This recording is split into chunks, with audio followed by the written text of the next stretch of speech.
Добрий день. Отакий транспортер ми купили у Техномашструя, місто Черкаси.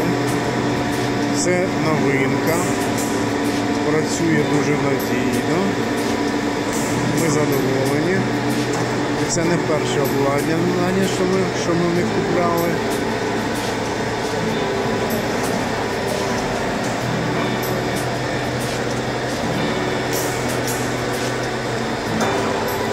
Це у нас подача з одного приміщення в інше.